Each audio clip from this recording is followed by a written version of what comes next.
पड़ोसी बहुत सुखी है, लगता है ना।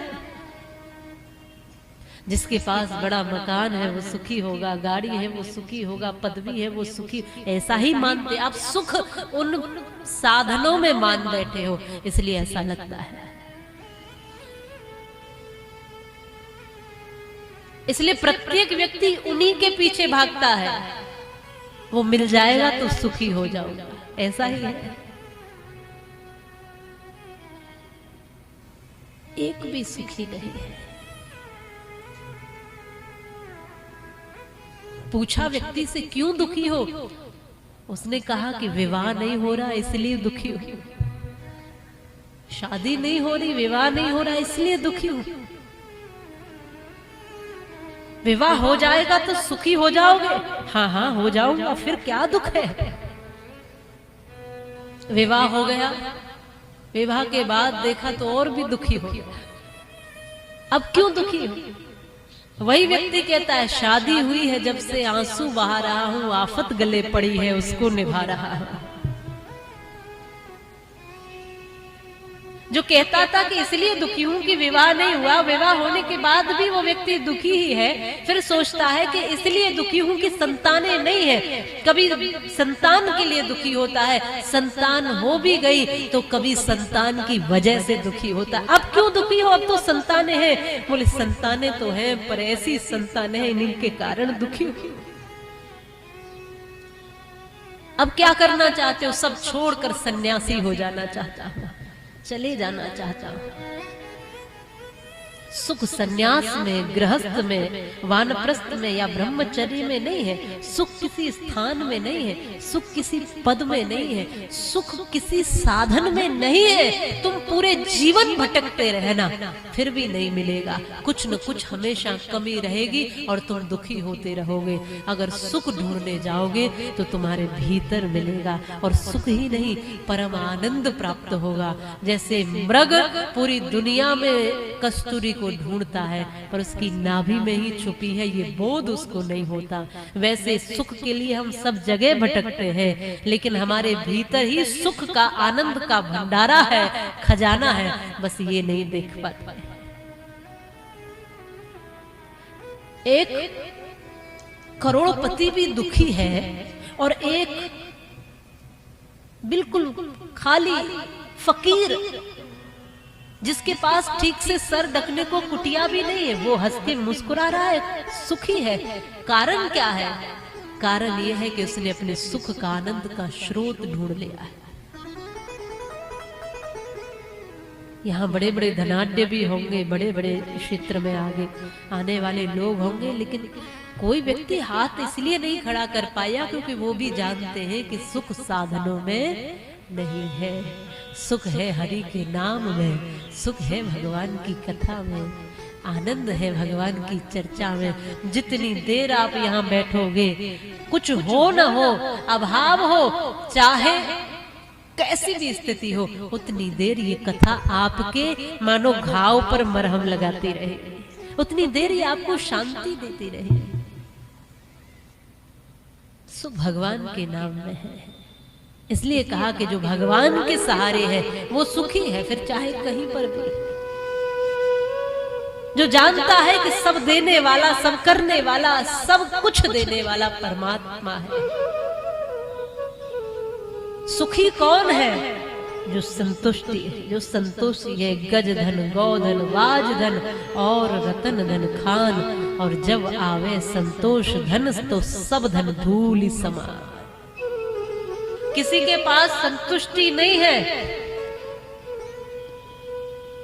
देखो, कथा आपके लिए है, किसी और के लिए नहीं, हर एक व्यक्ति के लिए कथा है। जब ये नहीं था तब सोचते थे कि इतना पालूं तो सुखी हो जाऊंगा, और वो मिल गया तो इच्छाएं समाप्त हुई क्या?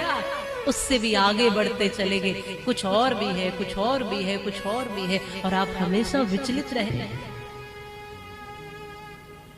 संतोष रूपी धन जो आपको सुखी कर सकता है। उदाहरण के लिए, एक राजा संत के चरणों में प्रणाम करके कहता है कि मेरे पास सब कुछ है, सब कुछ, लेकिन सुखी नहीं हूं। किस कारण सुखी नहीं हूं ये कारण मुझे पता नहीं है। मेरे पास बहुत बड़ा साम्राज्य है, नौकर है, सेना है, साधन है, खजाना है, सब कुछ है मेरे पास। मेरे एक इशारे पर काम करते हैं लोग, मुझसे नजरें नहीं मिलाते लोग, डरते हैं, सब कुछ है, लेकिन मैं सुखी नहीं हूं। क्यों सुखी नहीं हूं ये पता नहीं। साधु ने कहा कोई बात नहीं, पहले थोड़ा सा ठंडा जल पियो, शांत हो जाओ। उसके लिए कुएं पर ले गए साधु महाराज। एक बाल्टी पड़ी थी, रस्सी बाल्टी में बंधी हुई थी, तो साधु महाराज कुएं से पानी खींचने लगे। तो इन्होंने कहा कि महाराज आप क्यों कष्ट करते हो, मैं पानी खींच कर लाता हूं, मैं ही खींच लूंगा। साधु ने कहा कि पानी तो खींच रहे हो, पर तब तक खींचना पड़ेगा जब तक आप मेरी प्यास नहीं बुझा देते। मैं जब तक तृप्त न हो जाऊं तब तक पानी खींचते रहना होगा। इस व्यक्ति ने सोचा कि कितना पी लेंगे महाराज, ज्यादा से ज्यादा एक बाल्टी पी जाएगा, इससे ज्यादा तो नहीं पी पाएंगे। एक बाल्टी पी लेंगे, दो पी लेंगे, दो बार ही खींचना, एक बार ही खींचना। अब ये बार जब बाल्टी कुएं में डालकर पानी भर के ऊपर लेकर आने लगे तो बाल्टी में एक बूंद भी पानी नहीं। इसने फिर दोबारा से प्रयास किया, कुएं में तो पानी है और बाल्टी में पानी नहीं। दोबारा, तीसरी बार, चौथी बार, बार बार प्रयास किया, लेकिन बाल्टी में एक बूंद भी पानी नहीं आता। इसने पूरी बाल्टी खींची, बाहर निकालकर देखा तो बाल्टी में पैदा ही नहीं। इसने बाल्टी को पटका और कहा कि महाराज क्या अज्ञानतापूर्ण कार्य मुझसे कराते हो। बाल्टी में पैदा नहीं लगा हुआ है नीचे और पानी खिंचवाने लगे हो आप, कैसे प्यास बुझेगी, कैसे पानी आएगा बाल्टी में। मेरे प्रश्न का उत्तर नहीं देते हो और ये ऐसे अज्ञानतापूर्ण कार्य मुझसे कराते हो। संत मुस्कुराते हुए कहते हैं तुम्हारे प्रश्न का उत्तर इसी में छुपा है। तुम क्यों दुखी हो?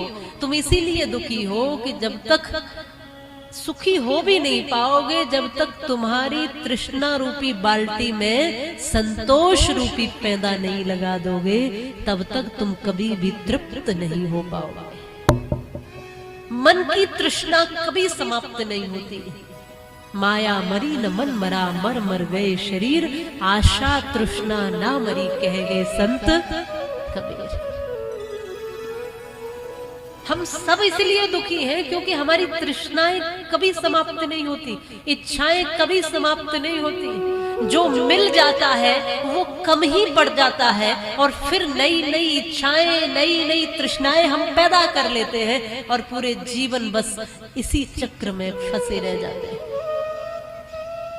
मैं ये नहीं कहती कि आप कुछ ऊंचा मत करो या आसमान में मत उड़ो या बड़ा प्राप्त मत करो, बहुत कुछ प्राप्त करो। पूरी वसुधा आप ही की है। हमारे परमात्मा ने सारी वसुधा इस मनुष्य के लिए दी है, सब हमारे लिए दिया है। लेकिन ये ध्यान रखो, प्रसन्न रहने के लिए जो है हमारे पास उसमें तृप्त होना पड़ेगा। जो साधन है, जो अवस्थाएं हैं, उसमें तृप्त होना पड़ेगा।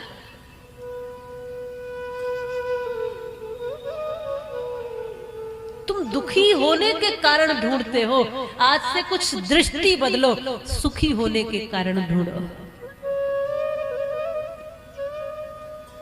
दृष्टि बदली कि सृष्टि बदली। तुम ये कहते हो कि परमात्मा तूने मुझे ये नहीं दिया, वो नहीं दिया, ऐसा नहीं किया, वैसा नहीं किया, पड़ोसी को इतना दिया, दूसरे को उतना दिया। तुम ये शिकायत करते हो, वैसा नजरिया रखते हो। आज के बाद नजरिया बदलो और अब क्या क्या ईश्वर ने दिया है उसकी लिस्ट तैयार करो। जो जो दिया है उसकी लिस्ट तैयार करो। कोरोना के समय में एक ऑक्सीजन का सिलेंडर नहीं मिल रहा था, प्राण निकल रहे थे, तब सबको भगवान याद आ रहा था। उसने तो मुफ्त में इतनी ऑक्सीजन दे रखी है, कभी उसका धन्यवाद नहीं किया। जिसने एक सिलेंडर दे दिया ऑक्सीजन का, उसको भगवान मान के पूज रहे थे, बहुत बहुत धन्यवाद। लेकिन भगवान ने इतनी ऑक्सीजन दे रखी है, कभी उसका धन्यवाद नहीं किया। जब दांत न थे तब दूध दियो, अब दांत दिए तो कुअन्न भी देगो। जल में थल में पशु पक्षिन में सबकी सुध लेत वो तेरी हूँ लेगो। ज्ञान जान को देत अजान को देत जहान को देत वो तोकू भी देगो। रे मन मूरख सोच करे क्यों, सोच करे कछु हाथ न आए। आज से थोड़ा नजरिया बदलो, जो जो ईश्वर ने दिया है उसके लिए धन्यवाद करना शुरू कर दो। सुबह उठो तो धन्यवाद करो, परमात्मा आपका बहुत बहुत धन्यवाद कि आपने सुबह का सूर्य दिखा दिया।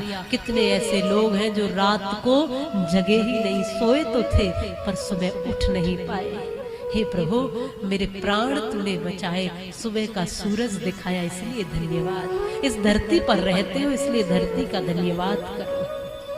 धन्यवाद करो परमात्मा का कि माता पिता दिए, ये समाज दिया, ये राष्ट्र दिया, विवेक दिया, बुद्धि दी, ये जीवन दिया, सब कुछ दिया, मनुष्य का चोला दिया है। इतना कुछ परमात्मा ने दिया। जब इस धरती पर आए भी नहीं थे, उससे पहले ही माँ के स्तनों में दूध भर के उसने हमारे भोजन की व्यवस्था कर दी। सोचो वो कितना दयालु है, कितना कृपालु है। दांत नहीं है कैसे अन्न खाएगा, तो दूध की व्यवस्था की, और जब दांत आए तो फिर अन्न की व्यवस्था की। इसलिए या तो शिकायतों में जीवन जियो या समर्पण के साथ जीवन जियो, ये तुम्हारे हाथ में है, तुम्हें क्या करना है। आओ आज के बाद शिकायतों के साथ नहीं, उसका धन्यवाद करते हुए जीवन जीना है। बोलो बांके बिहारी लाल जय।